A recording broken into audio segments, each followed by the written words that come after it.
આજની ઘડી તે રળિયામણી આરે ધન્ય આજની ઘડી તે રળિયામણી મારે મેં તરિયા તોરણ તે બંધાવ્યા મેં તો દરિયા તોરણ ને બંધાવ્યા મારે મેં તો તરિયા તોરણ તે બંધાવ્યા હારે મેં તો દરિયા તોરણ ને બંધાવ્યા મારા વાલાજીને મોતી રે વધાવ્યા ધીરે મારા બાલાજીને મોતીડે બંધાવ્યા હે મારા વાલાજીને મોતી રે વધાવ્યા ધીરે આજની ઘડી તે રળિયામણી આરે સખી આજની ઘડી તે રળિયામણી હારે દલન આજની ઘડી તે રળિયામણી હારે દલન આજની ઘડી તે રળિયામણી હારે દલન આજની ઘડી તે રળિયામણી હારે દલન આજની ઘડી તે રળિયામણી ભાગવત ભગવાન કી પિતૃનારાયણ દેવ કી જય. બધાને જય શ્રી કૃષ્ણ. વ્યાસ પરિવારને આંગણે સમસ્ત પિતૃઓના મોક્ષને અર્થે આ ભાગીરથી ભાગવત ગંગા આ કથા યજ્ઞનો પ્રારંભ પરિવાર દ્વારા પિતૃઓના મોક્ષને અર્થે પિતૃઓને સદગતિને માટે આ 7 દિવસનું જ્ઞાન સત્ર અને સપ્તાહ યજ્ઞનું આયોજન. આ યજ્ઞનો પ્રથમ દિવસ પ્રથમ સત્ર મંગલાચરણ મહાત્મય સત્ર એનો આપણે પ્રારંભ કરીએ. ભગવાન વાંગમય સ્વરૂપ ભાગવતજીને આપણે પધરાવ્યા. ભગવાન કૃષ્ણ પરમાત્માનું સ્થાપન કર્યું. વ્યાસ સ્વરૂપની અંદર સુખદેવજી સ્વરૂપની અંદર પૂજ્ય વક્તાશ્રીનું પૂજન થયું. આવો વક્તાશ્રીની સાથે આપણે સૌ સાથે મળી આ કથાનો પ્રારંભ, આ કથાનું મંગલાચરણ અને મહાત્મ્યની અંદર પ્રવેશ કરીએ. તો શાસ્ત્રીજીના ચરણોમાં પ્રાર્થના. 7 દિવસના આ જ્ઞાન સત્રની અંદર પ્રથમ સત્રમાં પ્રથમ દિવસે આપણને મંગલાચરણની સાથે મહાત્મ્યનું રસપાન કરાવે. તો શાસ્ત્રીજીના ચરણોમાં વંદન.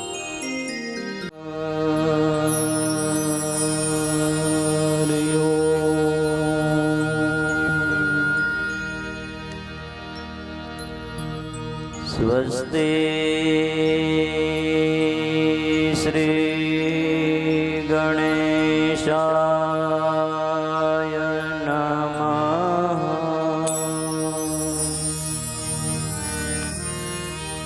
શ્રી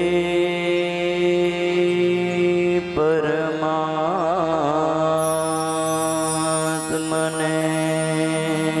નમઃ.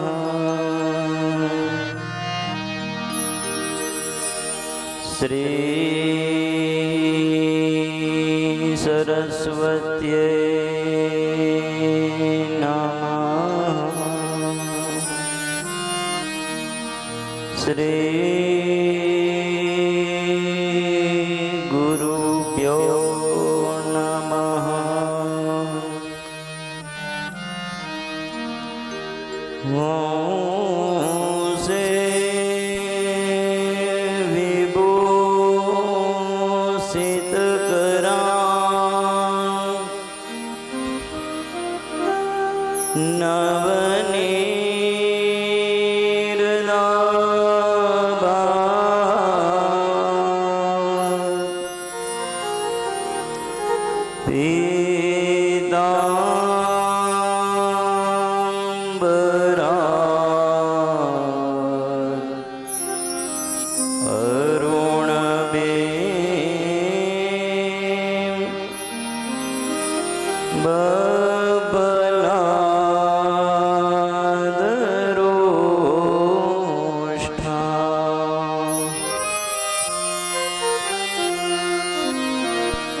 પૂર્ણેન્દુ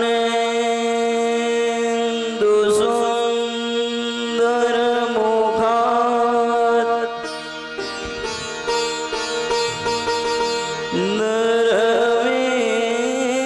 નરવિંદ નેત્રા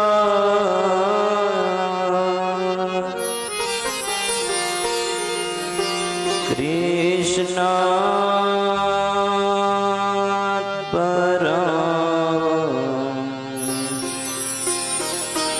કિમપિ દત્ત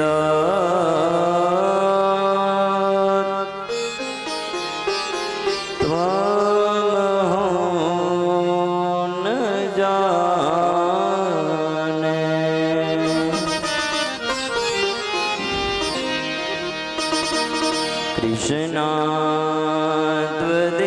કૃષ્ણાત્વદેય પદમં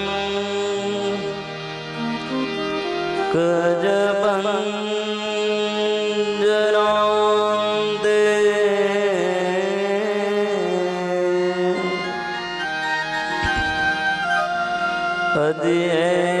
અદ્યૈવ મે વિશદો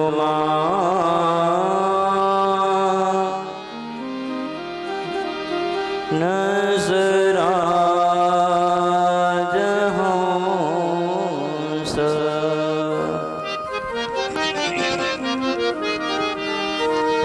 પ્રાણ પ્રયાણ સમયે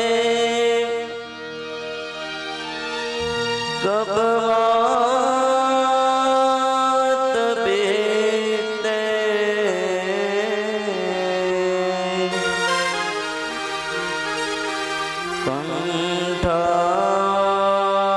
કંઠાવરો ધનવિદો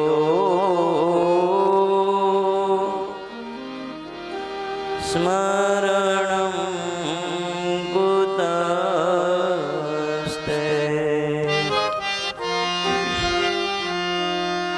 સ્મરણં કુતસ્તે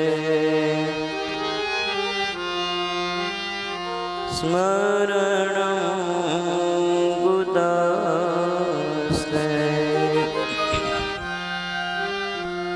બોલો શ્રી દ્વારિકાધીશ કી જય બાલકૃષ્ણ લાલ કી ભાગવત ભગવાનની જય પિતૃનારાયણ દેવની ઓમ નમઃ પાર્વતી પતયે હર હર મહાદેવ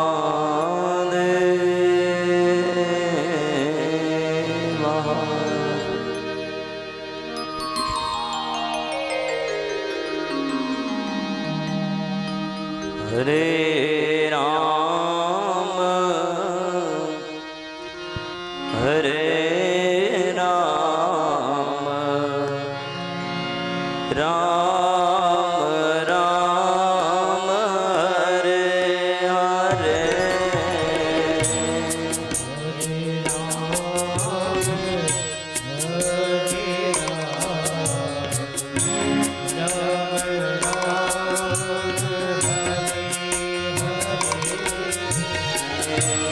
હરે કૃષ્ણ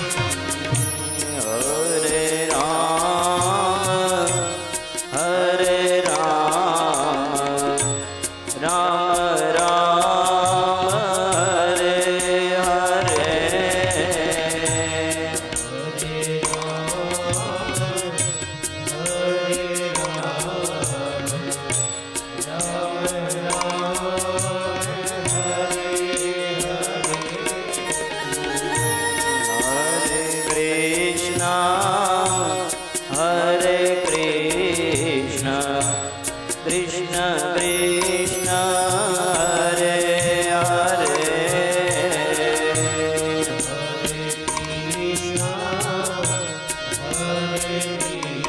आइए सब तालियों के साथ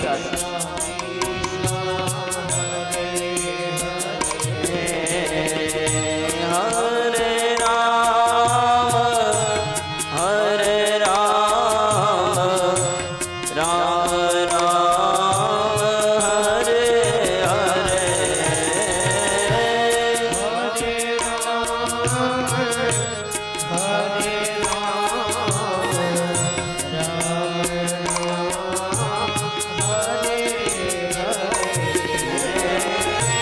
हरे कृष्णा कृष्ण कृष्ण हरे हरे हरे कृष्णा कृष्णा कृष्णा हरे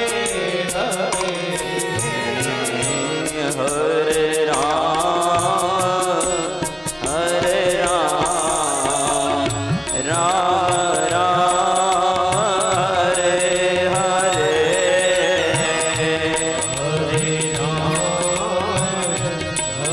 हरे राम राम राम हरे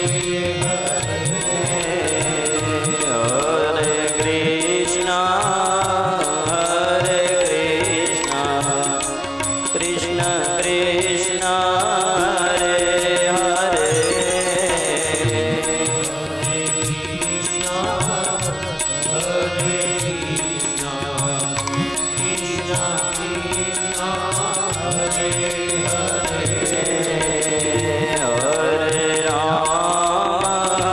हरे राम राम राम हरे हरे हरे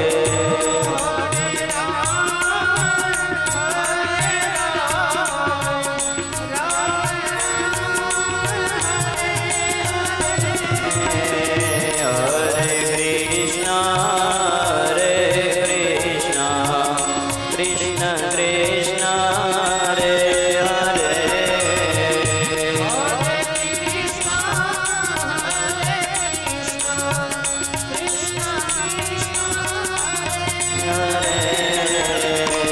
हरे राम राम हरे हरे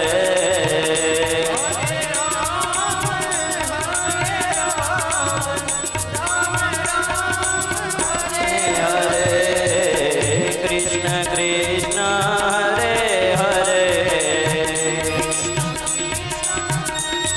हरे ओ राम राम हरे हरे बोलो कृष्ण कृष्ण हरे हरे हरे बोलो राम राम हरे हरे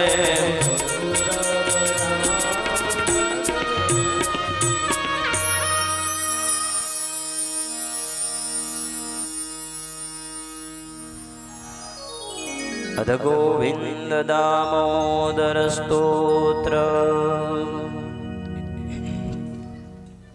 ગોવિંદ દામોદર સ્તોત્રનો પાઠ કરી ભગવાનની આ દિવ્ય કથાની અંદર આપણે સૌ પ્રવેશ કરીએ.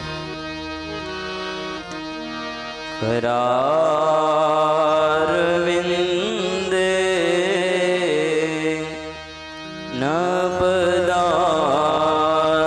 નપદારવિંદમ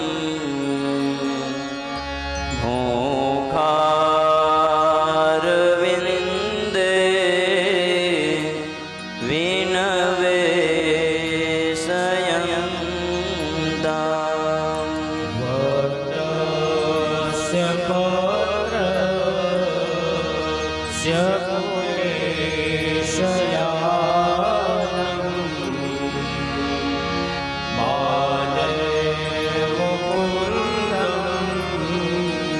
मनसा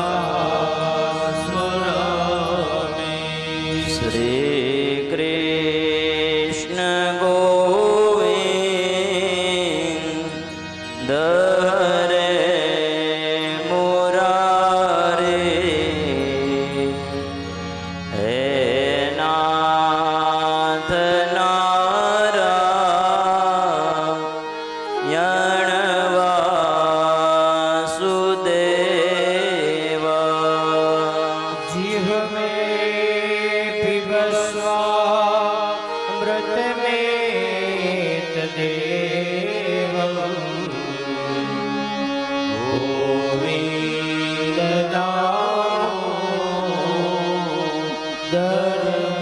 ધર્માધવે વિગરે દુગાન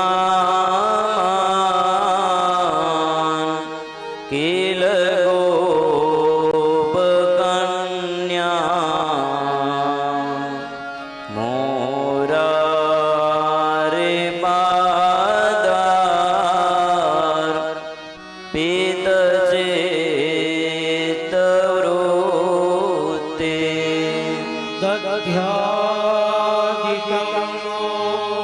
ભવસાદ ભોજ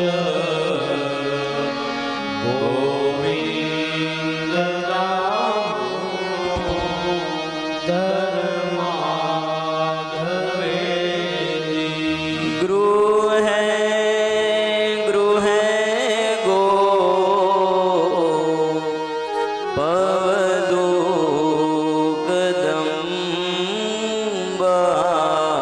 પવદુગદંબા સર્વે મિલિત્વા શ્યામવાપ્યયોગા સુખાં સયાના નીલયે નિજેબી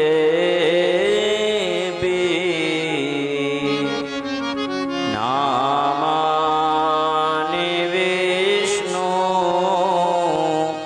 પ્રવદન્તિ મર્ત્યા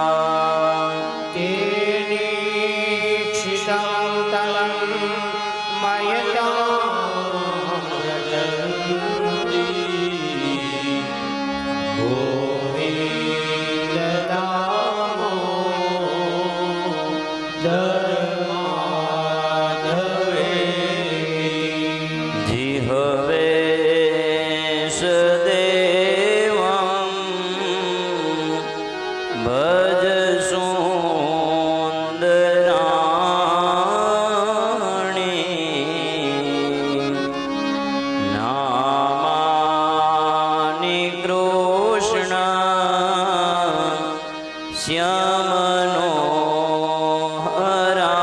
શ્યામનોહરાણી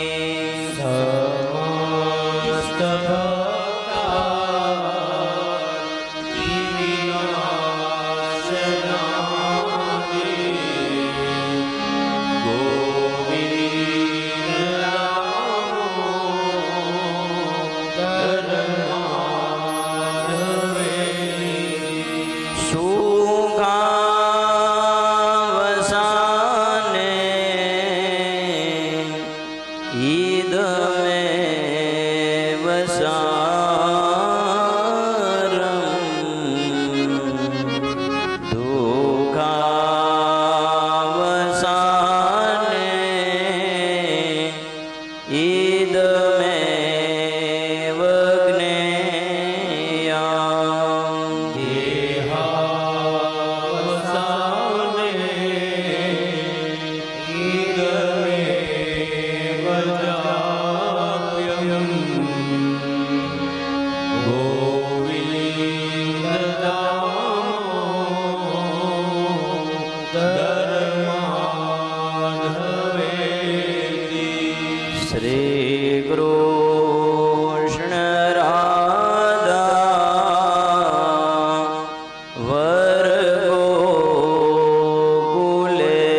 ગોવિંદ રામો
બોલો શ્રી ભાગવત ભગવાન દ્વારિકાધીશ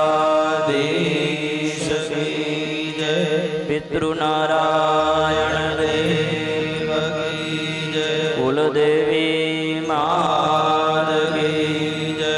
સત્ય સનાતન ધર્મ કી જય.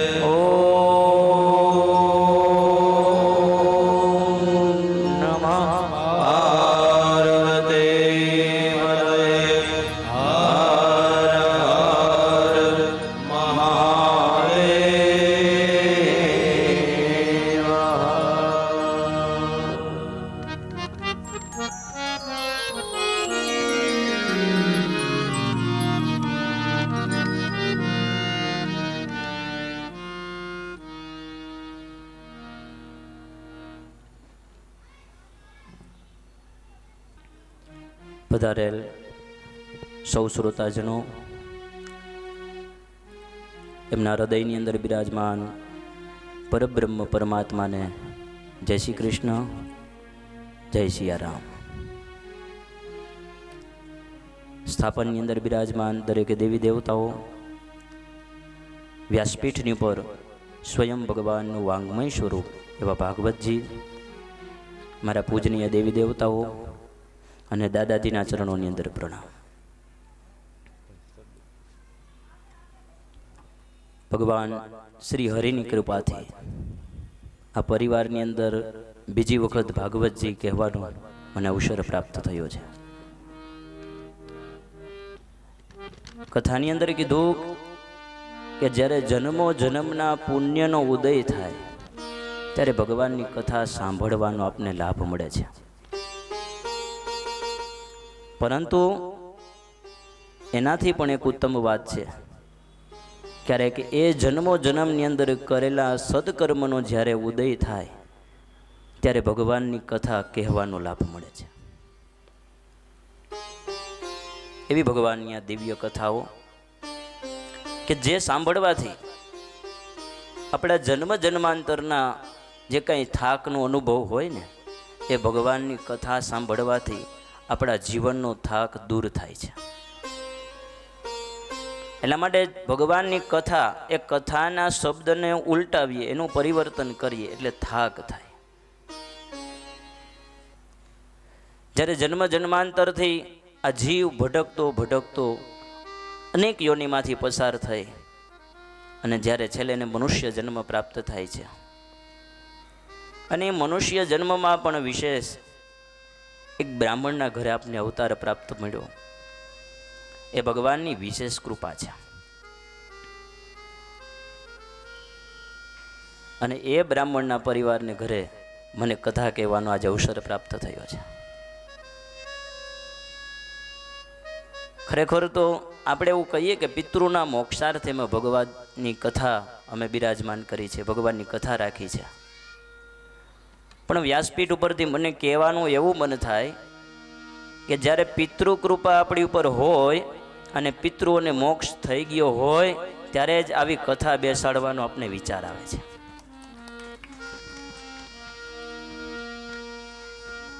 એ વડીલોના કંઈક એવા સારા આશીર્વાદ છે એનું કાંઈક એવા પુણ્યનો ઉદય થયો હશે કે ત્યારે આ ભગવાનની કથા આપને સાંભળવા પ્રાપ્ત થઈ.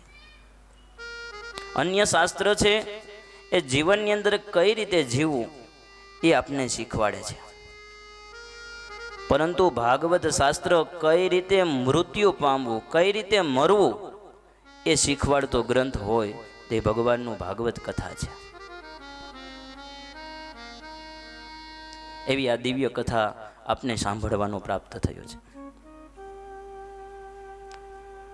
ખરેખર તો આમ તો ઘરના જ આપણે સૌ છીએ, પણ એમાં કહેવાનું મને એવું મન થાય કે ઘરની અંદર એક માંગલિક પ્રસંગ કરવો હોય તો એની અંદર ઘણી બધી અડચણો આવતી હોય, તો આ તો 7 દિવસનો કાર્યક્રમ અને ભગવાનની કથા, તો એ દિવ્ય કથાની અંદર આ સમૂહની અંદર આપણે સૌએ ઉપસ્થિત થવું એ ખરેખર કંઈક દેવી દેવતાનો અનુગ્રહ હોય ત્યારે જ આપને પ્રાપ્ત થાય છે. અને જેના નિમિત્તે આપણે સૌ ભેગા થયા છે, ખરેખર એ પરિવાર વ્યાસ પરિવાર, એમાં અમારે નૈનાબેન અને હંસાબેનને એનાથી આપણે સૌ પ્રાપ્ત ભેગા થયા છે, તો આપણે સૌ તાલીઓના નાદથી પરિવારને વધાવીશું. ઘણો ખરો પુરુષાર્થ. જ્યારે માણસના પરિવારની અંદર બધા સભ્યો હોય ને ત્યાં સુધી કદાચ એની ગણતરી ન થતી હોય, એને ન ઓળખી શકતા હોય, પરંતુ એમાંથી એક જીવ કે એક વ્યક્તિ આપણાથી અલગ થાય ત્યારે એ વ્યક્તિનું મહત્વ આપને ત્યારે સમજાય છે કે શું હતા. અને એ સૂર્યના પ્રકાશની જેમ હોય છે, એ તપે ખરી અને તપે છે એમ પાછો પ્રકાશ પણ જીવનમાં આપતા હોય છે. કવિઓએ અને શાસ્ત્રકારોએ મા વિશે તો ઘણું બધું લખ્યું છે, ગ્રંથકારોએ મા વિશે ઘણી બધી વાત લખી છે, પરંતુ પિતા વિશે એટલું લખાણું નથી. પરંતુ એ પિતાએ જ્યારે પોતાના પાયાની અંદર એટલો બધો પુરુષાર્થ કરી અને પોતાના દીકરાઓને સંતાનોને ભણાવી ગણાવી અને આટલા અહીંયા સુધી પહોંચાડ્યા હોય, પોતાનું આખું જીવન છે એ પોતાના પરિવાર માટે કર્યું હોય, તો એક પિતા જ કરી શકે છે. ઘેરો વડલો ને ઘેરી છાયરી રે. ઘેરો વડલો ને ઘેરી છાયરી રે. અને ઘેરા કુટુંબ મારો આબાદ જોયા મીઠો છાંયો છે મારા બાપનો રે. આંગળી પકડી મારા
ઘેરા કુટુંબ માં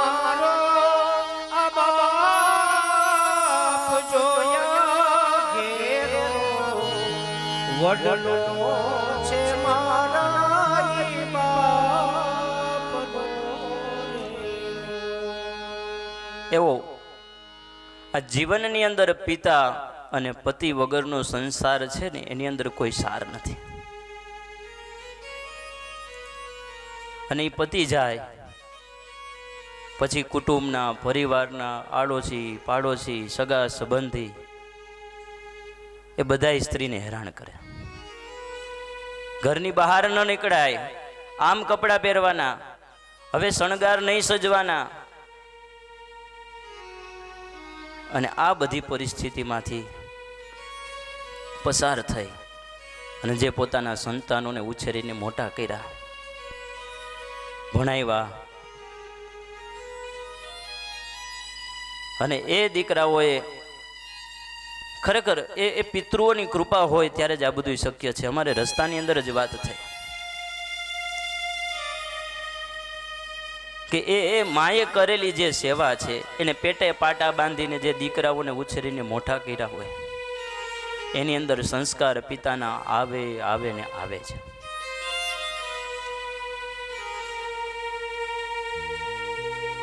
ત્યારે આ બ્રિજેશભાઈને જોઈએ, અમારા મિત્તલબેનને જોઈએ, લંડનની અંદરથી પધારેલા પ્રણવભાઈ અને નીરવભાઈ, આ સૌ પરિવાર જે મોટા એને કર્યા છે. અને વિશેષની વાત તો એ કે લંડનની અંદર રહેવા છતાં પણ પોતાના બાળકોને આપણી સંસ્કૃતિ ભૂલાવા નથી દીધી. અમારે નીરવભાઈને ભલે થોડું થોડું ગુજરાતી આવડે પણ એ ઇંગ્લિશમાં ગુજરાતી બોલે. ગુજરાતી તો બોલે પરંતુ ઇંગ્લિશમાં ગુજરાતી બોલે. જેનો જન્મ ત્યાં થયો છે અને એમ છતાં એ બંને ભાઈઓએ જે કંઈ આપણો પારિવારિક સંસ્કારને સાચવી રાખ્યા છે. આપણે ગુજરાતીઓને એવું જ હોય ને, ગુજરાતી આપણે હોય બધી ભાષાઓ એને આવડતી હોય, હિન્દી આવડે, ઇંગ્લિશ આવડે, બધું થોડું થોડું આવડે, પણ એ જે ભાષા બોલે ને એમાં પાછી ગુજરાતી તો આવે જ. એમ અમારા નીરવભાઈ, તમને બધાને તો કથા કેવી એ તો મારું સદભાગ્ય છે જ, પણ એમાં નીરવભાઈ બધું અમારે નહીં સમજી શકે. એટલે નીરવભાઈને એવી પ્રાર્થના કે જે ન સમજાય એવું સમજજો કે હેવીમાં હેવી હઈ છે. એ અમારે દેખાતા નથી નીરવભાઈ.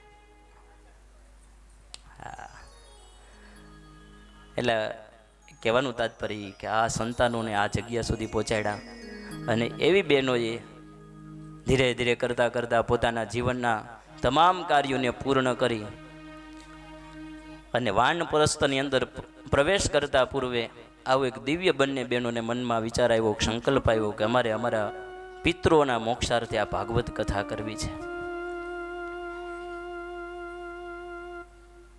કેટલા બધા સમયનું એ વાવેલું બીજ હશે ત્યારે આંબો બનીને ઉગે છે.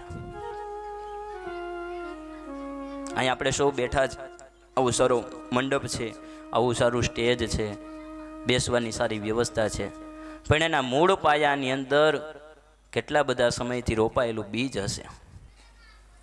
અને બીજ જ્યારે ઉછેરીને મોટું થાય ત્યારે આ ફળ રૂપી આપણે સૌ એને ખાઈ શકીએ છીએ. ભાગવતજીની અંદર મહાત્મ્યની અંદર જ એક કથા છે અને કથાની અંદર એવું કહે છે કે આકાશની અંદર શિવજી અને મા પાર્વતી વિચરણ કરતા હતા. અને વિચરણ કરતા કરતા શિવજી એક ભૂમિ પાસે આવ્યા તો એમને એક દ્રશ્ય જોયું. એ ભૂમિને જોઈ અને પોતે ભૂમિની ઉપર એ શિવજી આડોટવા લાગે છે. એ ભૂમિની જે કાંઈ પણ રજ છે પોતાના શરીર ઉપર લગાડે છે. પાર્વતીજી કહે કે હે સ્વામી, અહીંયા તે આ પૃથ્વી ઉપર એવું તે શું છે કે તમે અહીંયા આડોટો છો, આ ભૂમિને તમે વંદન કરો છો, આ ભૂમિને માટીને તમારા શરીર ઉપર ચડાવો છો. ત્યારે શિવજીએ કીધું કે હે દેવી, આજથી વર્ષો પહેલા અહીંયા શ્રીમદ ભાગવત જ્ઞાન યજ્ઞ સત્ર થયું હતું અને એ ભૂમિને હું વંદન કરું છું. પાર્વતીજીએ પણ એ ભૂમિને વંદન કર્યા. ત્યાંથી ફરી થોડાક આગળ પોતે નીકળે છે. આગળ જતા જતા ફરીથી એક એવી ભૂમિ આવી, જે ભૂમિની અંદર ભગવાન શિવજી ફરીથી આડોટવા લાગ્યા. ફરી ત્યાંની માટી છે પોતાના શરીરની ઉપર લગાવવા લાગ્યા. ફરી પાર્વતીજીએ કીધું કે હે સ્વામી, મેં મારા અંતર ચક્ષુ દ્વારા જોયું છે કે ઘણા બધા વર્ષો પહેલા અહીંયા કોઈ પણ એવું સત્કર્મ નથી થયું, કે અહીંયા એવું કોઈ દેવસ્થાન નથી, તો તમે આ ભૂમિને કેમ વંદન કરો છો? અહીંયા તો એવી કોઈ કથા પણ નથી થઈ. શિવજીએ કીધું કે હે દેવી, વર્ષો પછી આ ભૂમિ ઉપર કથા થવાની છે, એટલા માટે હું ભૂમિને વંદન કરું છું. અને એવી ભૂમિની અંદર આપણે સૌ આજે બિરાજમાન થયા છે, તે ભગવાનની કંઈક અનોખી અલૌકિક કૃપા હશે.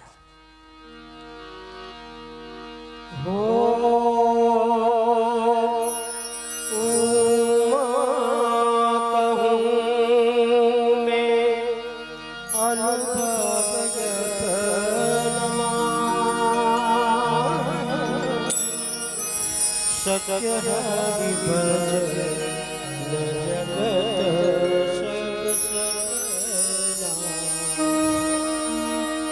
રામ સિયા રામ સિયા રામ જય રામ રામ સિયા રામ સિયા રામ જય રામ. એવી માં ભગવતી ઉમાની સાથે આ અમર કથા છે. અને એ અમર કથા ભગવાને શિવજીએ માં પાર્વતીજીને કીધી.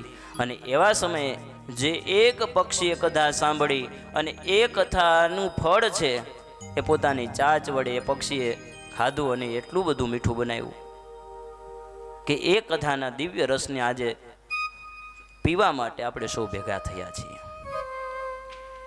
ભગવાનની કથા છે એક રસમય છે, જે કથાને આંખથી નથી પીવાની, મુખથી નથી પીવાની, નાસિકાથી નથી પીવાની, પણ કર્ણ રંધ્રેણ આપણા કાનની અંદરથી એ રસ આપણા જીવનની અંદર ઉતરે એવી ભગવાનની દિવ્ય કથા છે.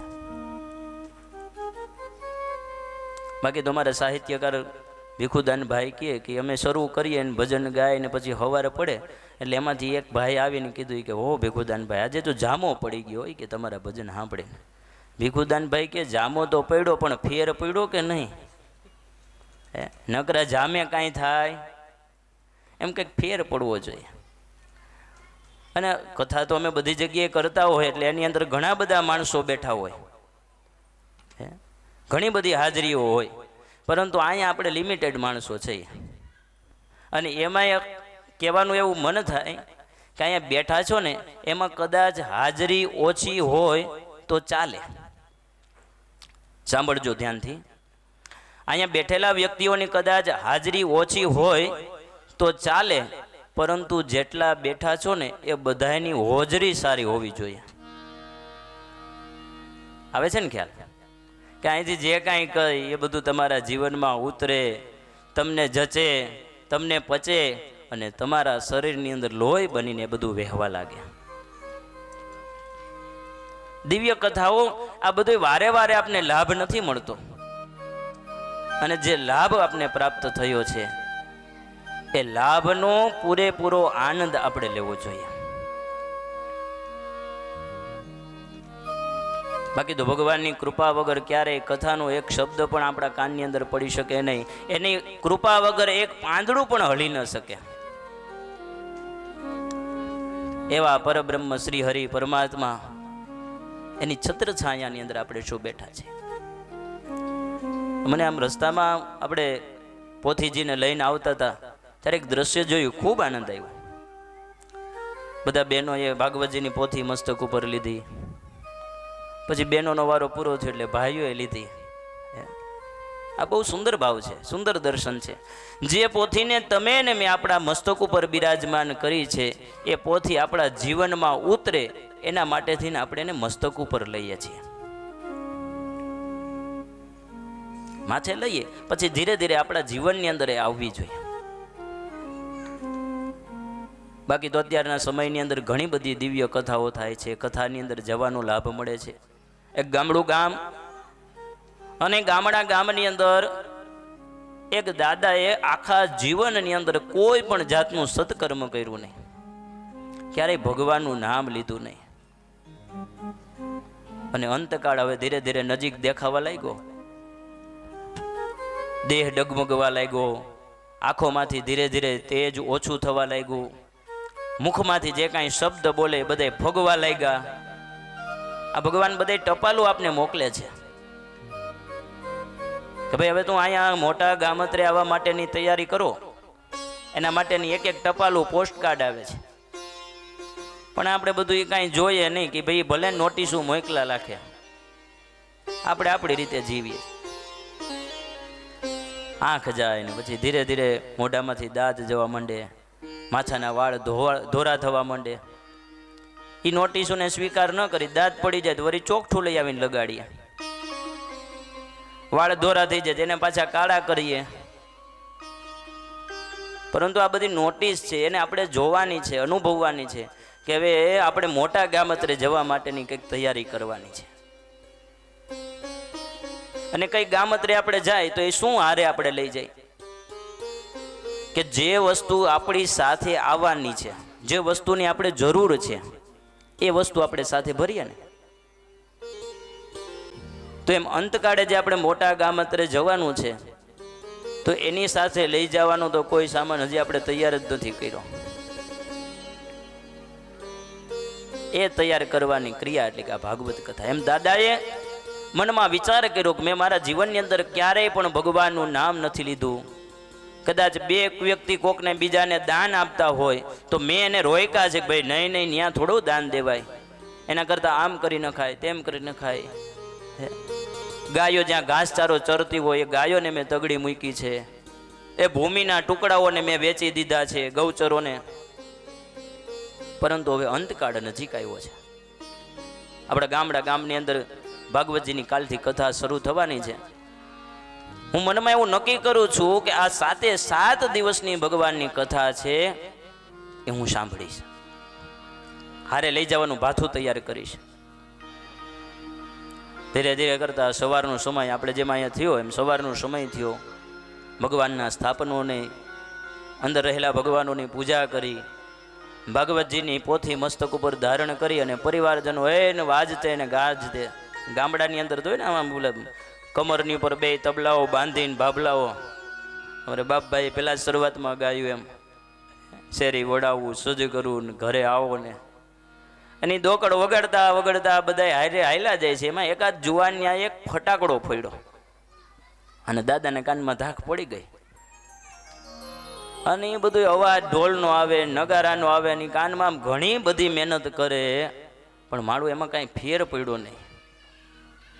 એમ કરતાં કરતાં પોથી તો પહોંચી ગઈ, ભાગવતજીની વ્યાસપીઠ ઉપર બિરાજમાન થઈ ગયા. શાસ્ત્રીજી આવી ગયા અને શાસ્ત્રીજીએ મંગલાચરણ કરીને કથા કહેવાનું ચાલુ કર્યું. પણ અહીંયા બધાય દાંત કાઢે ને ઊભા રહે ને તાલીઓ પાડે ને બધું દાદા જોવે પણ કાંઈ સંભળાય નહીં. પાછી કોશિશ કરી, કાનમાં હલ બોલાવે છે પણ એમાં કાંઈ ધાક ખુલતી નથી. ધીરે ધીરે કરતા 1 દિવસ ગયો, 2 દિવસ ગયા, આમ 7 દિવસ પૂરા થઈ ગયા. અને પાછી વાજતે ગાજતે આ પોથીને માથે લઈ અને ગામની અંદર પાછા નીકળ્યા ને પાછા શેરી વડાવો ને સજ કરવો ને એમાં પાછા જુવાનીએ ફટાકડો ફોડ્યો ને દાદાની ધાક ખુલી ગઈ. એમાં જીવનમાં ધાક પડી જાય તો ખોલવી અઘરી છે વાલા. એટલા માટે કંઈક ભગવાને આપને આ મોંઘો મનુષ્ય દેહ આપ્યો છે અને સાર્થક કરવા માટે આપણે સૌ અહીંયા ભેગા થયા. તેનો લાભ જીવનમાં ઉઠાવવો જોઈએ.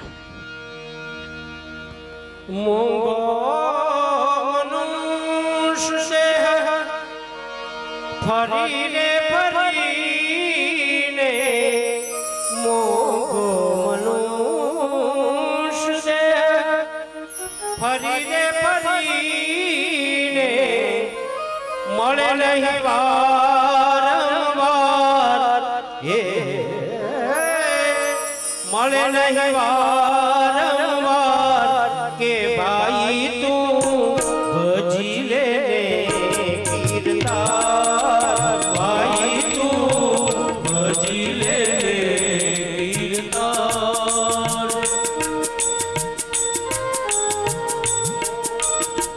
મોહનું મોગો મુજ દેહ ભારી ભરીને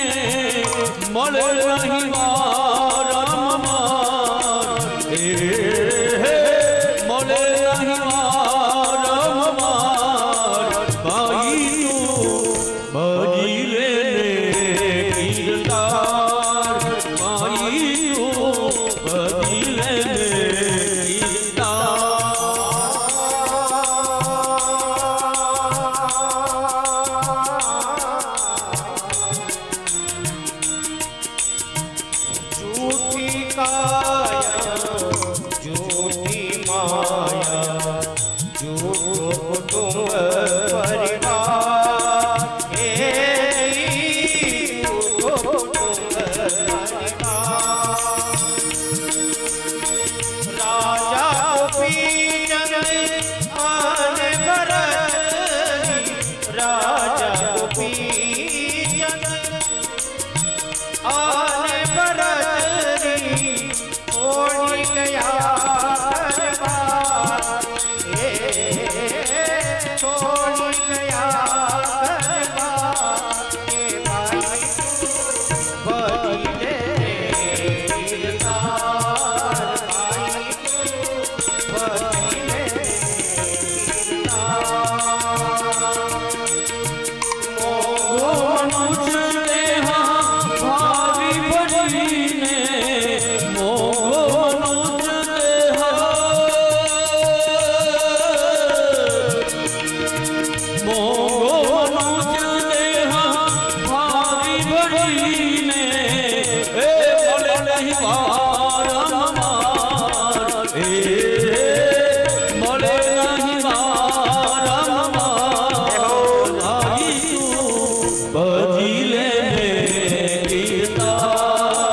ભાઈ ભરી લે તાર ભાઈ ભરી લે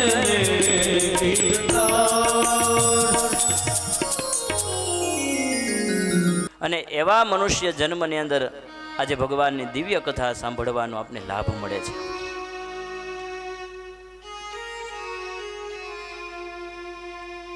એ ભગવાનની દિવ્ય કથા કે જેને કર્ણરંધ્રથી આપણા જીવનની અંદર ઉતારીએ તો એ ઉતારવાથી આપણા જીવનની અંદર એક સુખનો અનુભવ થાય છે, એક શાંતિનો અનુભવ થાય છે.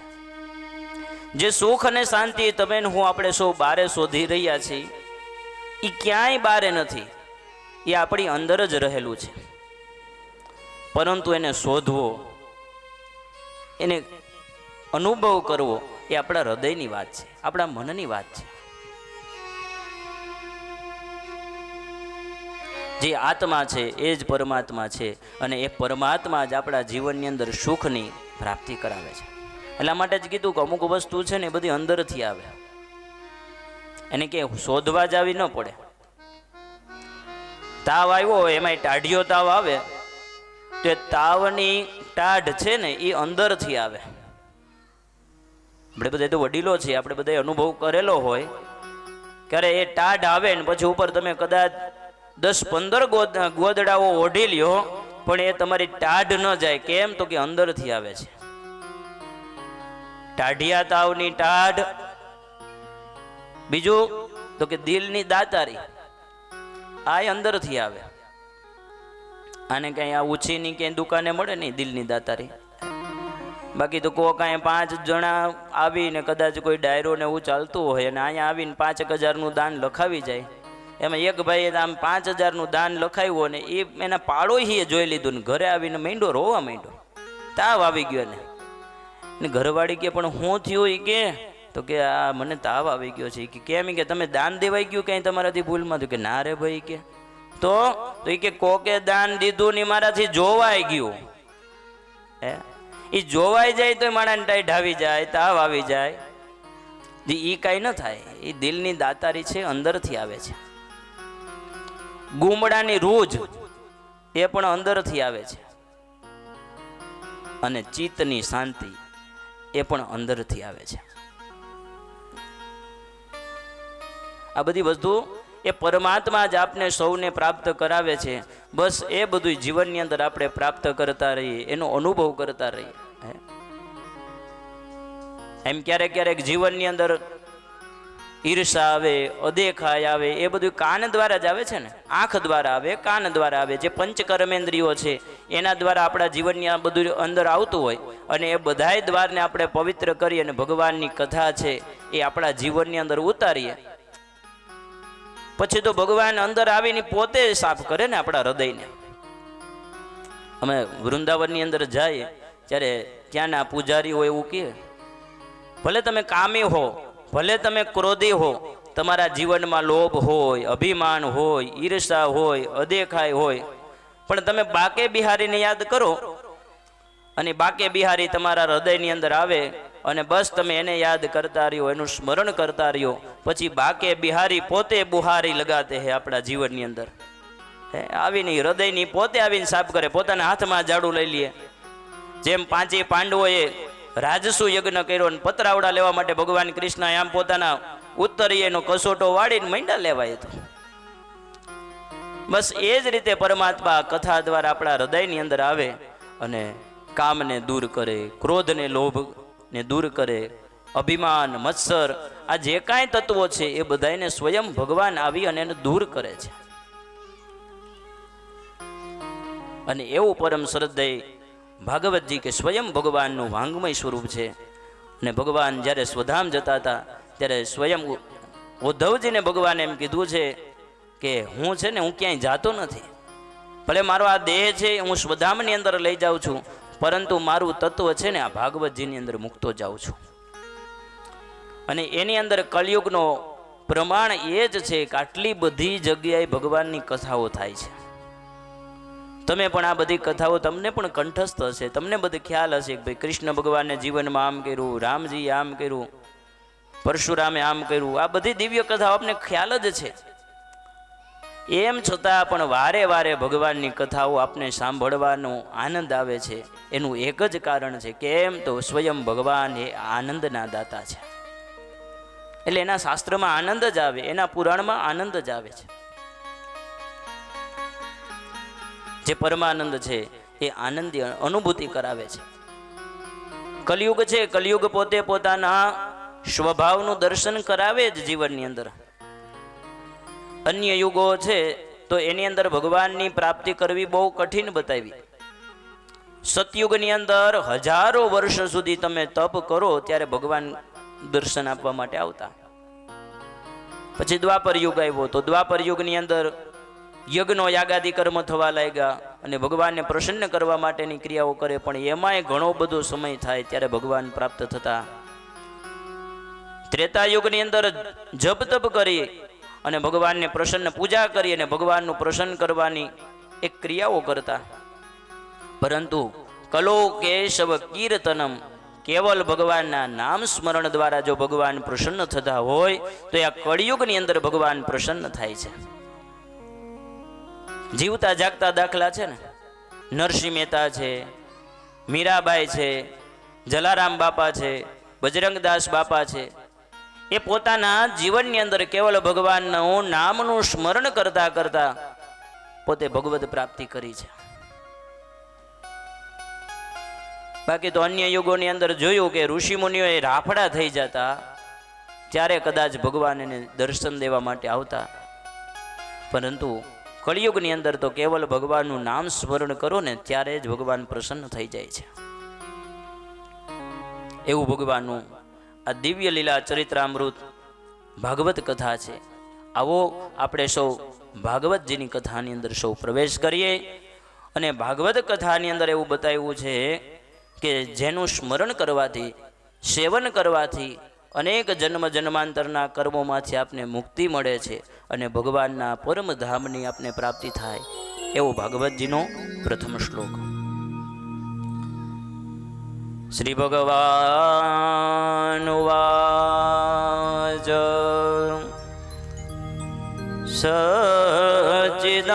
સચ્ચિદાનંદ રૂપાય વિશ્વોત્પત્યાદિ હેતવે તાપત્રય વિનાશાય શ્રી કૃષ્ણાય વયં નમઃ. શ્રી કૃષ્ણાય વયં નમઃ. ભગવતજીનો પહેલો શ્લોક. પહેલા ચરણની અંદર એવું કીધું છે કે સત, ચિત અને આનંદ, સચ્ચિદાનંદ રૂપાય, જે તન તત્વોને ઉત્પન્ન કરે છે, સત, ચિત અને આનંદ. એ ભગવાનનું કાર્ય શું છે તો કે વિશ્વોત્પત્યાદિ હેતવે, વિશ્વની ઉત્પત્તિ કરે છે. તાપત્રય વિનાશાય, આધિ દૈવિક, આધિ ભૌતિક અને આધ્યાત્મિક. આને સંસ્કૃતમાં આવા નામ છે, પણ ગુજરાતીમાં એમ કે આધિ વ્યાધિ ને ઉપાધિ. આ ત્રણેય તાપમાંથી આપને જે દૂર કરે છે એ ભગવાનની દિવ્ય કથા છે, દિવ્ય ભગવાનનું શરણ છે. આધિ કોને કહેવાય? કે જે આપણી પાસે નથી એનું નામ આધિ છે. જે આપણે જોઈએ છે ને એ વસ્તુ અને પદાર્થ આપને પ્રાપ્ત થઈ ગયા પણ એ આપણી લાયકાત નથી સાચવવા માટેની, એને વ્યાધિ કીધી. અને લાયકાત એ છે ને એ વસ્તુ છે ને એ પછી સાચવવા માટે જે મહેનત કરવી પડે એને ઉપાધિ કીધી છે. 5 કલાક હાટું થઈને ભગવાનને પ્રાર્થના કરી કે હે ભગવાન કંઈક કૃપા કરીને એકાદી લોટરી લાગી જાય અને 5 લાખ રૂપિયા આવી જાય તો કંઈક કૃપા થઈ જાય ભગવાન તમારી. પછી 5 લાખ ઘરમાં આવી જાય ને પછી હાચવવા કેમ, એની જે ઉપાધિ જાગે ને એને ઉપાધિ કહેવાય. એમ તાપત્રય વિનાશાય, ત્રણેય તાપમાંથી ભગવાન આપને દૂર કરે છે. એવા શ્રી કૃષ્ણાય વયમ નુમઃ, એવા શ્રી કૃષ્ણ ભગવાનને આપણે સૌ સાથે મળી અને નમન કરીએ છીએ.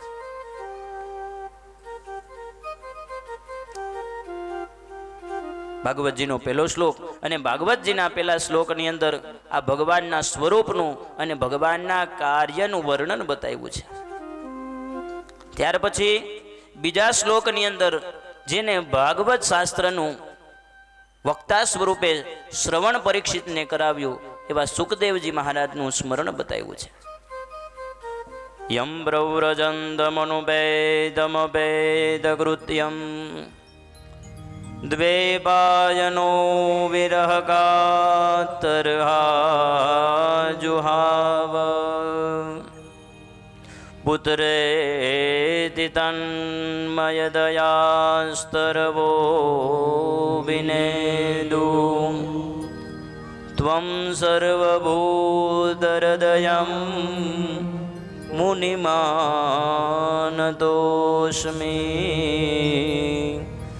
ત્વં સર્વભૂતહૃદયં મુનિમાનતોસ્મિ. જે સુખદેવજી મહારાજ 16 વર્ષ સુધી માતાના ગર્ભની અંદર રહ્યા અને ત્યાર પછી જેમનો જન્મ થયો અને પોતાની નાળ પોતે પોતાના ખંભે લઈ અને પોતે ચાલી નીકળે છે આ સંસારનો ત્યાગ કરી, એવા સુખદેવજી મહારાજને પ્રણામ બતાવ્યા છે. જે કહેવા છે કે જ્ઞાન દ્વાંત વિધ્વંસ કોટી સૂર્ય સમપ્રભમ. એક સૂર્ય સમાન એની અંદર તેજ નહીં પણ કોટી સૂર્ય સમાન જેની અંદર તેજ રહેલું છે. અજ્ઞાન રૂપી અંધકારને જે દૂર કરવામાં સહજ રૂપ છે એવા સુખદેવજી મહારાજ બતાવ્યા છે. જેની રચના ભાગવત શાસ્ત્રની રચના એ સ્વયં વ્યાસજીએ કરી છે, પરંતુ એ શાસ્ત્ર ભણાવવાની અંદર તો પોતાનો દીકરો સુખદેવજી જ પાર થયા છે, એને જ એ લાયકાત પ્રાપ્ત થઈ છે.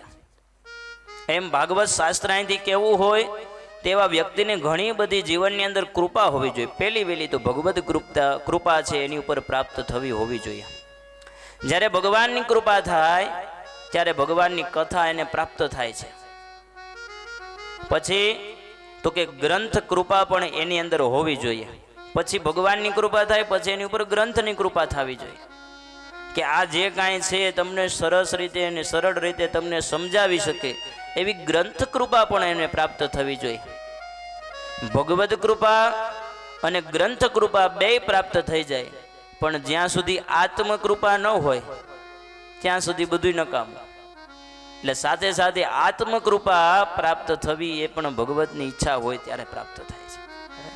બાકી અહીંથી નીચે ઉતરી એટલે ઘણા બધા એમ કે આનું આમ શાસ્ત્રીજી કીધું હતું, આનું આમ કીધું હતું, પણ એ તો અહીં માચડે આવો ત્યારે ખબર પડે કેમ કહેવાય. ગામની અંદર સરપંચ ને બધા આખું ગામ ભેગું થયું, શિક્ષક ને બધા ભેગા થયા અને એમાં એક શિક્ષક છે એને બદલી થવાની, હવે એને નિવૃત્ત થવાની ક્રિયા. એટલે બધા ગામ વડા ભેગા થઈને સરપંચને એવું કીધું કે ભાઈ આપણા ગામના શિક્ષક આટલા બધા વર્ષો સુધી એને મહેનત કરી અને આપણા બાળકોને ભણાવ્યા ગણાવ્યા, તો આપણે તમે એના માટે કંઈક બે શબ્દ બોલો. સરપંચ કે એ મને નહીં ફાવે ભાઈ, એ તમે રહેવા દો કે અરે પણ એ ક્યાં 20 વર્ષ સુધી આપણા ગામની અંદર રહ્યા અને એના માટે તમે 2 શબ્દ ન બોલી શકો? બહુ બધું સરપંચને કીધું તો કાંઈ વાંધો નહીં, કે લાવો ને હું 2 શબ્દ બોલીશ. એટલે સરપંચે હાથમાં માઇક લઈ અને કીધું કે આપણા ગામના જે સાહેબ છે ને બહુ સારા સ્વભાવના હતા. છોકરાઓ જે નિશાળે જાય કે ન જાય એમ છતાં એની હાજરી પૂરી દેતા હતા. પરંતુ આ સાહેબની બદલી થાય છે, નિવૃત્ત થાય, કંઈ આપણા હાથની અંદર તો વાત છે નહીં. ભગવાન એના આત્માને શાંતિ આપે. અરે એ જીવે છે એ કે, પણ તો એ કે આમાં તો મેં માંડ કરીને આટલું બધું ભેગું કર્યું, એમ અહીંયા ઉપર આવ્યા પછી ખબર પડે કે આ બધું કેમ બોલે. નહીં તો ઠાકોરજી જે કાંઈ બોલાવે એ બધે આપણે બોલવાનું ને એ તમારે સાંભળવાનું. આમ ભગવાનના સ્વરૂપના દર્શન બતાવ્યા. ત્યાર પછી ધીરે ધીરે જે ભૂમિની અંદર આ ભગવાનની દિવ્ય કથા થઈ છે એ ભૂમિને વંદન કર્યા છે. કે જે નૈમિષારણ્ય નામનું જે અરણ્ય છે એ અરણ્યની અંદર ભગવાનની કથા થઈ છે. નૈમિષે સુતમાસીનમ અભિવાદ્ય મહામતિમ કથા મૃતરપા સ્વાદ કુશલ શૌનકો બ્રવીત. એ નૈમિષારણ્યની અંદર 88,000 ઋષિમુનિઓ ભેગા થયા અને શૌનકજી એ પોતે દિવ્ય કથાઓ ભગવાનની કહે છે. ત્યારે આટલા બધા માયક નહોતા, આવી સારી વ્યવસ્થા બેસવાની નહોતી, અને એમ છતાં એક હાથે 88,000 ઋષિમુનિઓ સાંભળતા હતા ભગવાનની દિવ્ય કથા. અને એક શૌનકજી બોલતા હતા. અહીંયા આપણે 200 માણા બેઠા હોય ને કદાચ આટલું બધું માઇક ને સ્પીકર રાખ્યું તોય અમુક વસ્તુ તો ન જ સમજાય, ન જ સંભળાય. કેમ? તો કે તમે હું આપણે અંદરથી શાંત નથી, અને ઋષિઓ અંદરથી શાંત હતા. એને ખબર હતી કે ભગવાનના નામ સિવાય બીજું બધું છે એ અનિત્ય છે, કાંઈ નિત્ય નથી. કેવલ ભગવાનનું નામ અને ભગવાનનું શરણ છે ને એ જ નિત્ય છે. એટલા માટે એ 88,000 ઋષિમુનિઓએ ભગવાનની દિવ્ય કથાઓ સાંભળતા હતા. અને એ કથા સાંભળતા હતા એવા સમયે બ્રહ્માજીએ મનની અંદર વિચાર કર્યો, નિશ્ચય કર્યો કે ભાઈ બધા એમ કહે છે કે આ ભાગવત શાસ્ત્ર છે એ આટલું બધું મોક્ષ આપવાની અંદર સર્વશ્રેષ્ઠ છે. લાવ હું એને ચકાસું, એને જોઈ શકું કે ખરેખર એ મોક્ષ આપવા માટે તત્પર છે કે નહીં. એટલે બ્રહ્માજીએ સત્યલોકની અંદરથી ત્રાજવું મંગાવ્યું અને ત્રાજવાના એક ભાગની અંદર બધા શાસ્ત્રો, બધા પુરાણો, બધા વેદોની સ્થાપના કરીને એક બાજુના ત્રાજવાની અંદર ભાગવતજીને રાખ્યા. પરંતુ એમ છતાં એ ભાગવતજીનું પાલવ છે એ ઊંચું નથી થતું, એ નીચે જ રહે છે. બધાય શાસ્ત્ર એની પાસે નિષ્ફળ જાય છે. એટલા માટે ભાગવત શાસ્ત્ર છે સર્વશ્રેષ્ઠ બતાવ્યું છે. દરેક વેદો, દરેક પુરાણો અને દરેક શાસ્ત્રનો સાર હોય તો એ ભગવત શાસ્ત્ર બતાવ્યું છે કે જે સ્વયં ભાગવત છે ભગવાને કહેલી વાત છે. આગળ બીજા સ્કંદની અંદર કથા છે કે સ્વયં નારાયણે ચતુશ્લોકી ભાગવત બ્રહ્માજીને આપ્યું. એ બ્રહ્માજીએ 4 શ્લોક પોતાના દીકરા નારદજીને અર્પણ કર્યા. એ નારદજીએ 4 શ્લોક વ્યાસજીને અર્પણ કર્યા અને વ્યાસજીએ 4 શ્લોકમાંથી 18,000 શ્લોકોની સંહિતા બનાવી. પણ મૂળની અંદર ભગવાન પોતે છે. અમુક ગ્રંથની અંદર શ્રીમદ એવો શબ્દ લાગે છે. શ્રીમદ એ શાસ્ત્રનો મુગુટ બતાવ્યું છે કે જે સ્વયં ભગવાને કહેલા શાસ્ત્ર છે. એટલા માટે આમ તો ખરેખર 2 શાસ્ત્રની આગળ શ્રીમદ એવું લાગે છે. એ તો શ્રીમદ ભાગવત અને બીજું શ્રીમદ ભગવત ગીતા.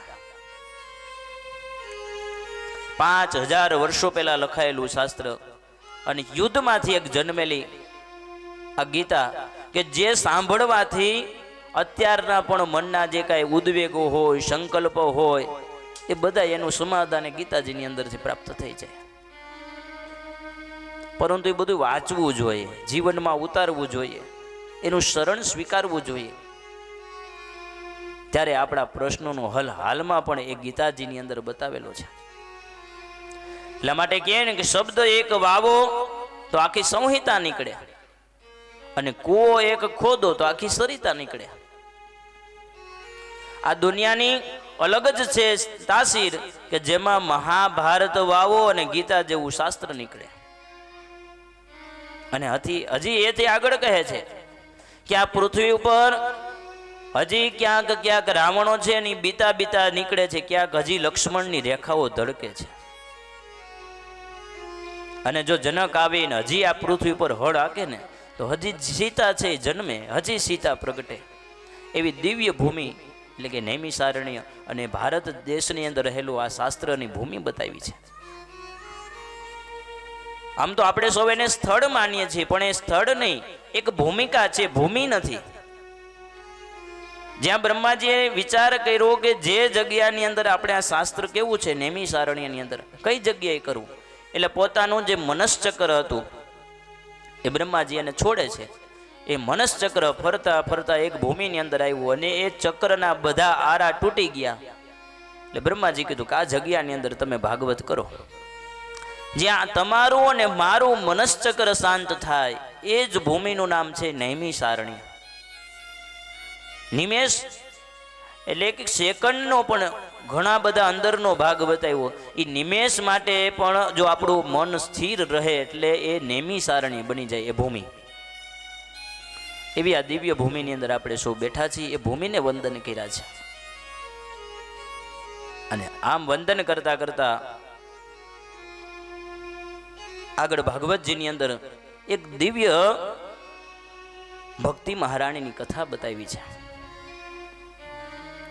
જે ભગવતી ભક્તિ મહારાણીની કથાની અંદર સૌ પ્રથમ નારદજી મનની અંદર એક સમય વિચાર કરે છે કે દેવતાઓ પણ ક્યારેક ક્યારેક ભગવાનને એવી પ્રાર્થના કરે છે કે હે ભગવાન, અમને પૃથ્વી ઉપર મોકલો ને, અમારે જવું છે.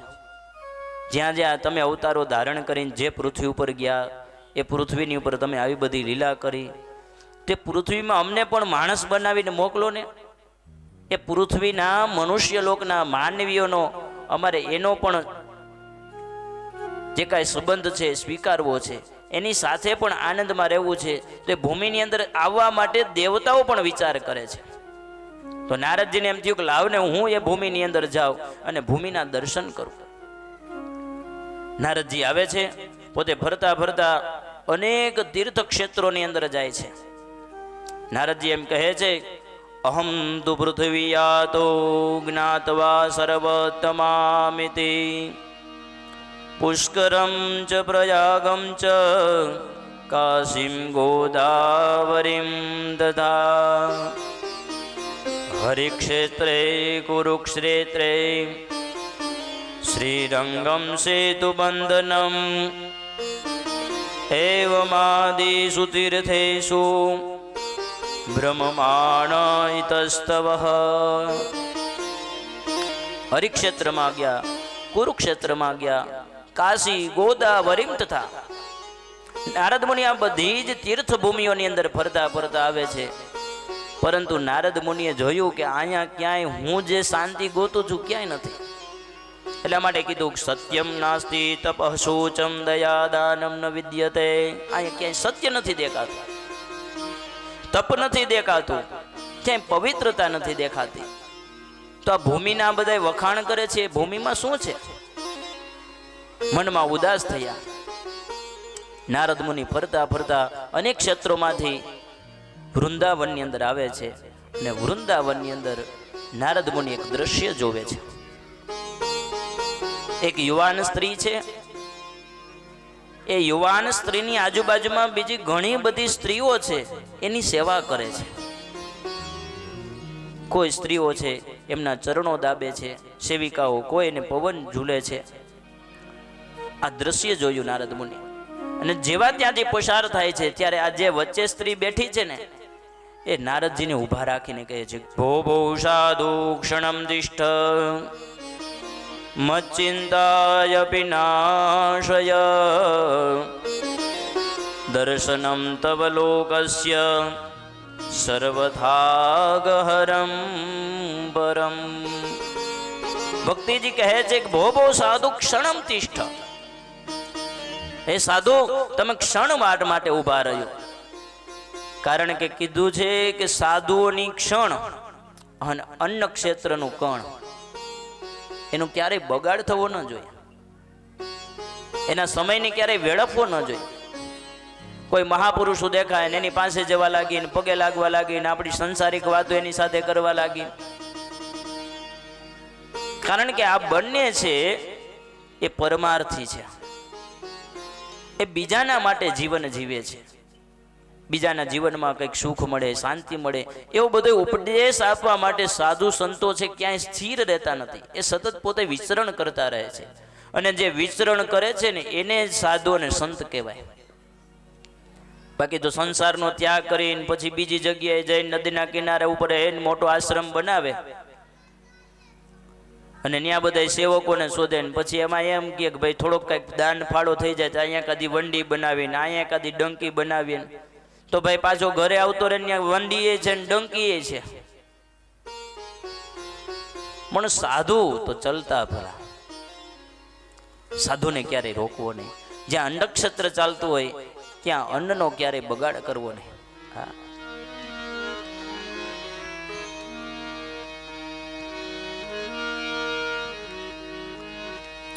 શાંતિ પમાડે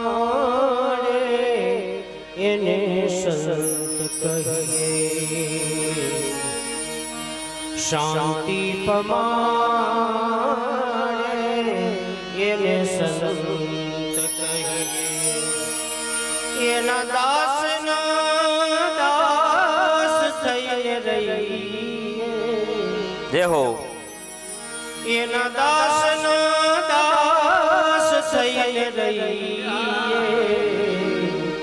શાંતિ પમાડે એને સંત કહીએ, શાંતિ પમાડે એને સંત કહીએ. વિદ્યાનું મારા ગુરુએ બતાવ્યું,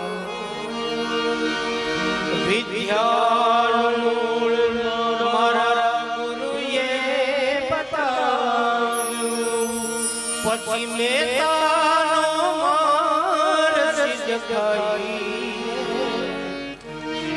શાંતિ પમાડે એને સંત કહીએ, શાંતિ પમાડે એને સંત કહીએ, શાંતિ પમાડે એને સંત કહીએ. જીવનમાં આવા સંતો અને સદગુરુની બહુ જરૂર છે. જો એ જીવનમાં હશે તો આ ભવસાગરને તમે ને હું પાર કરી શકશો. એક ડગલું આગળ ચાલીએ ત્યાં પણ સંતોની શિખામણ આપણા જીવનની અંદર જોઈએ. જીવનમાં કઈ રીતે જીવવું, કઈ રીતે ઉઠવું, કઈ રીતે બેસવું, કોની સાથે કઈ વાત કરવી. હવે જીવનની અંદર આવા ગુરુઓની જરૂર છે. અને એવા એક ગુરુનો એક શબ્દ પણ કાનમાં પડી જાય તો પણ જીવન છે આપણું ધન્ય બની જાય છે. કીધા ગુરુ પોતે ન જાપે, કીધા ગુરુ પોતે ન જાપે, એના તે ચેલા સિદ્ધ થઈ, એના તે ચેલા સિદ્ધ થઈ, શાંતિ પમાડે એને સંત કહીએ, શાંતિ પમાડે એને સંત કહીએ, એના દાસના દાસ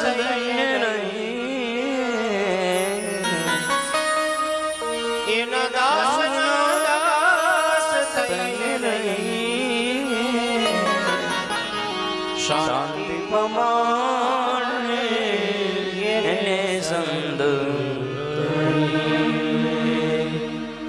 એવી શાંતિ પમાડે એને સંત કહીએ. એવા મહાપુરુષોને જોઈ અને આપણે એને વંદન કરવા માટે જાય. ઘણા ઘણા એવા પુરુષો હોય કે એની પાસે જઈને આપણે શાંતિની ઈચ્છાથી એની પાસે ગયા હોય પણ પોતે જો અંદરથી અશાંત હોય તો તમને ખાક શાંતિ આપે. વંડીને ડંકી બનાવી હોય ને એની પાસે જઈને શાંતિ શોધીએ તો ન મળે. એ પાછા આવીને ટીવી ચેનલ ઉપર એમ કે ભાઈ તમે લાલ ચટણી ને લીલી ચટણી ખાવ તમને પૈસા મળશે, લક્ષ્મીજી આવશે ઘરે, એમ લક્ષ્મીજી આવે. અને એ શો જોવાના પાછા પૈસા રાખ્યા હોય કે ભાઈ 2000 ટિકિટ લ્યો તો આ શો માં બેહવાનું, આ સાધુને સાંભળવાના, આ સંતને સાંભળવાના. પરંતુ અંતરથી જે શાંત છે એ બીજાને શાંતિ આપે એવા શાંતિ પમાડે એને સંત કહીએ. નામ અમૂલ્ય મારા ગુરુએ બતાવ્યું, નામ અમૂલ્ય મારા ગુરુએ બતાવ્યું,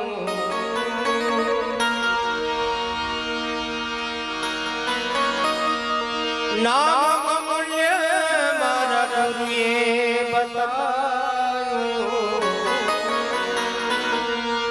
એવા ગુરુજીને સેવીએ શાંતિ પમાડે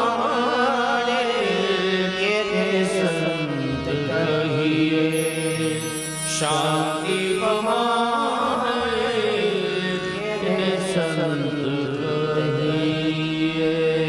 આવા નારદજીને જોઈ ભક્તિ મહારાણે કીધું, ભો સાધુ ક્ષણમ તિષ્ઠ, એ સાધુ તમે ક્ષણવાર માટે ઉભા રહ્યો.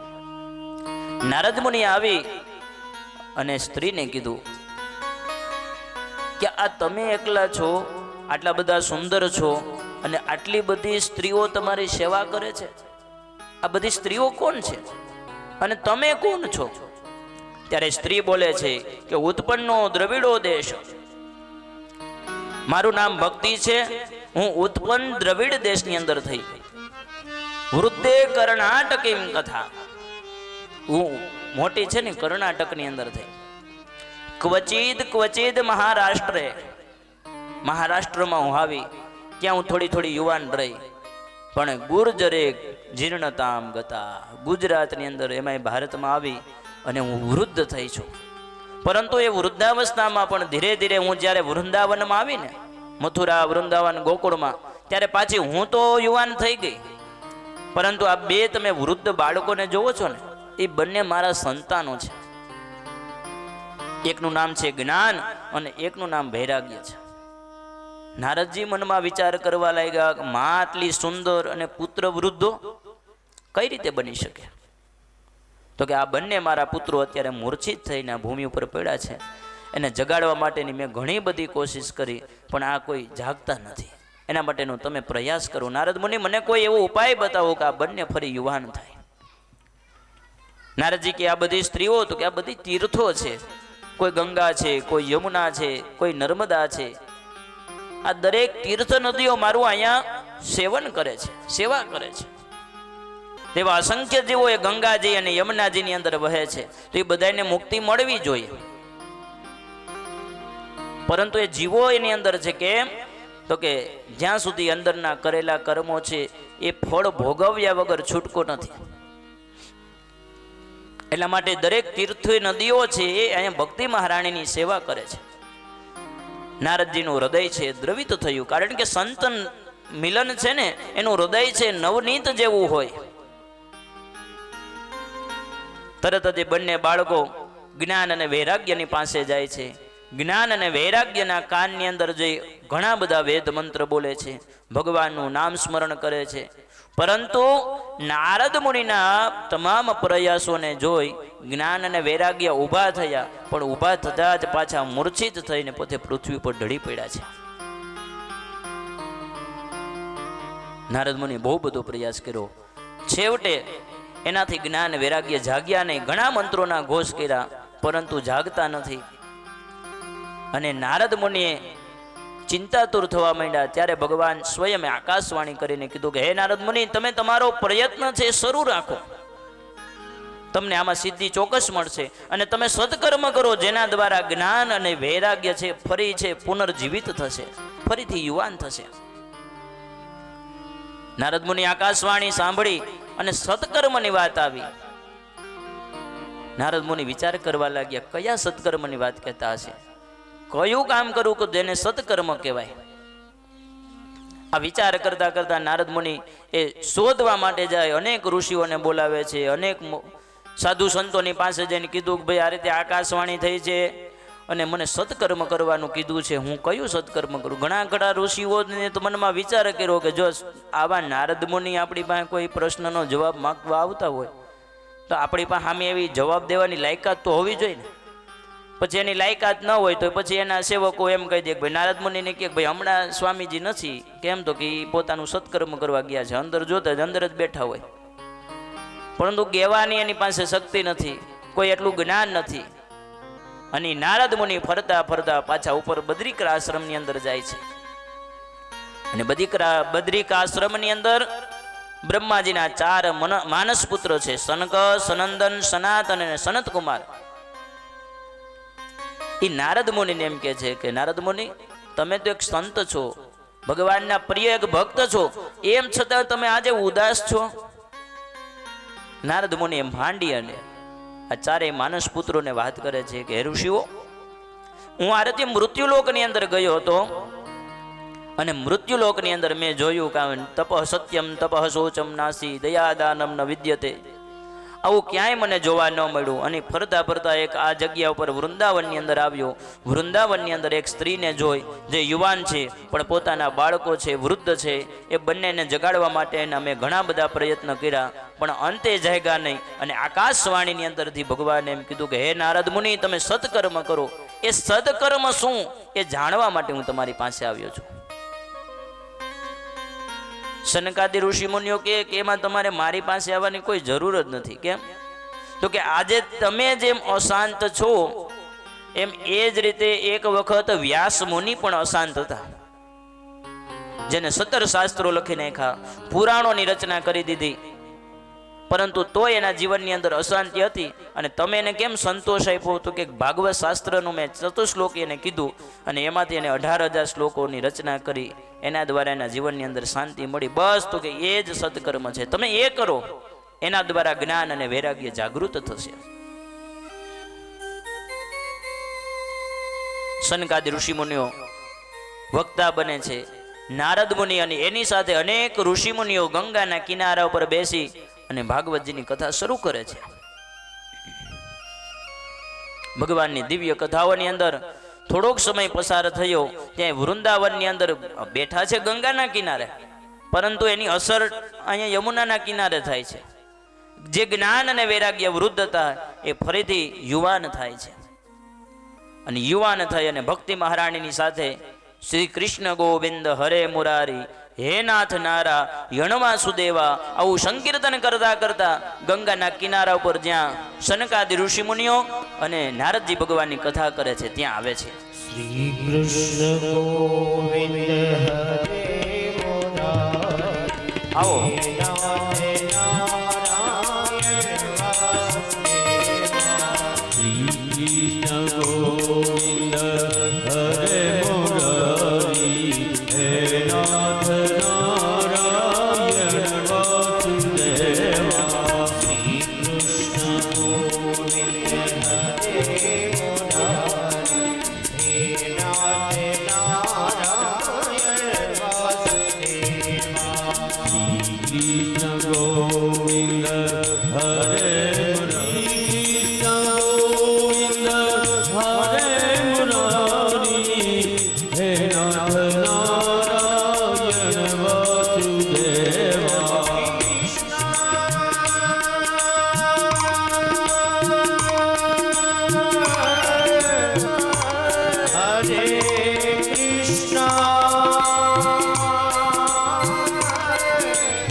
હરે મુરારી હે નાથ નારાયણ વાસુદેવા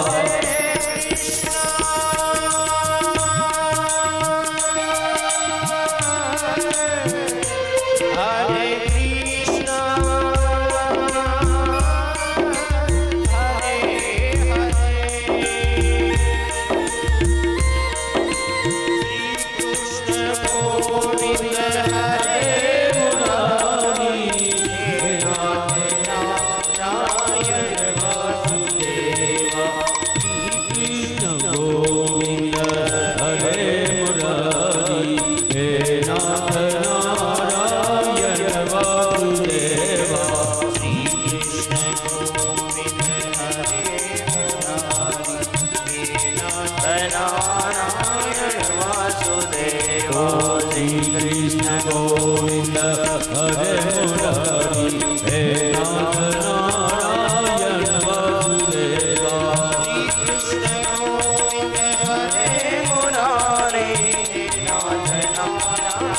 વાસુદેવા શ્રી કૃષ્ણ ગોવિંદ હરે મુરારી હે નાથ નારાયણ વાસુદેવા